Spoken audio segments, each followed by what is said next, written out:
Il arrive parfois que des coïncidences troublantes se produisent. J'ai une idée en tête, et quelques jours plus tard, elle se manifeste concrètement.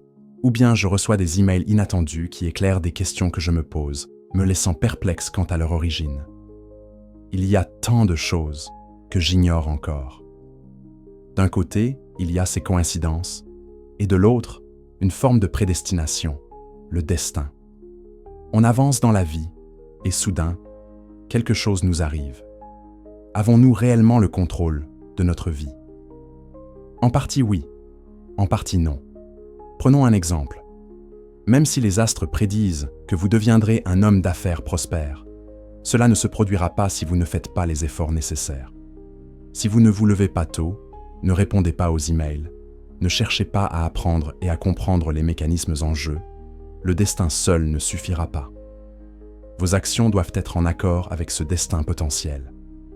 Ma quête personnelle a toujours été de comprendre ce qui pourrait être écrit, la direction que pourrait prendre ma vie, et les actions concrètes à entreprendre pour réaliser cette mission.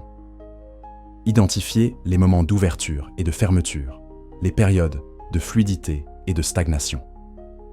Chaque jour, lorsque nous prenons des décisions et faisons des projets, si nous sommes attentifs à nous-mêmes, nous pouvons ressentir l'impact de ces choix.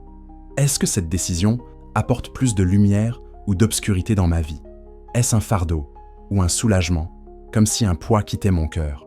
Cette sensation d'expansion, de croissance intérieure, d'ouverture du cœur et d'amour pour la vie, et non de haine, due aux obligations, est essentielle. Chacun doit la ressentir à sa manière. Ce qui me procure de l'expansion ne le fera pas forcément pour vous. L'important n'est pas tant ce que nous faisons extérieurement, mais la réaction de notre monde intérieur à nos actions. C'est un processus individuel. Je ne prône pas un mode de vie unique. J'ai simplement des repères personnels qui me guident. Je ressens quand mes décisions me limitent et quand elles me semblent justes, bénéfiques pour moi et pour les autres. Dans le passé, lorsque j'ai ressenti une forte intuition, comme le besoin de partir dans un certain pays, j'ai tout mis en œuvre pour y parvenir. Et souvent, les choses se sont enchaînées naturellement.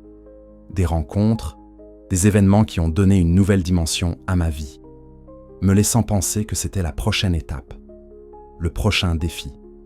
C'est pourquoi je considère que les choses sont interconnectées. J'observe à la fois les signaux de l'esprit global et les aspirations de mon feu intérieur. Leur convergence me guide. Si mes objectifs personnels ne semblent pas alignés avec le moment présent, je ne force pas les choses. Mais si je sens que les conditions sont favorables, je m'adapte rapidement pour m'harmoniser avec cette nouvelle étape.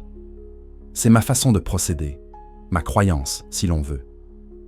Et au-delà de cela, il y a peut-être cette conviction profonde que, finalement, tout mène à l'un. Qu'est-ce que l'un? Tout a une origine, une racine. Nous pouvons retracer notre histoire personnelle, ma façon de parler, mon apparence physique. Tout est le résultat du passé, de l'héritage de mes ancêtres, transmis de génération en génération. Mais je crois que nous ne sommes pas que de simples êtres biologiques. Il existe une dimension spirituelle, une énergie, un esprit que je ne peux pas vous montrer concrètement, mais qui, pour moi, est indissociable de notre physicalité. Si l'information physique se transmet de génération en génération, pourquoi en serait-il autrement pour l'information spirituelle? Les apprentissages, les prises de conscience de nos ancêtres influencent également qui nous sommes aujourd'hui. Ainsi, la question demeure, quelle est notre origine commune? Je crois que nous partageons la même source, même si nos chemins divergent et que nous évoluons différemment. Lorsque vous envisagez un projet futur, écoutez les réactions de votre corps. Ressentez-vous un rejet ou une résonance?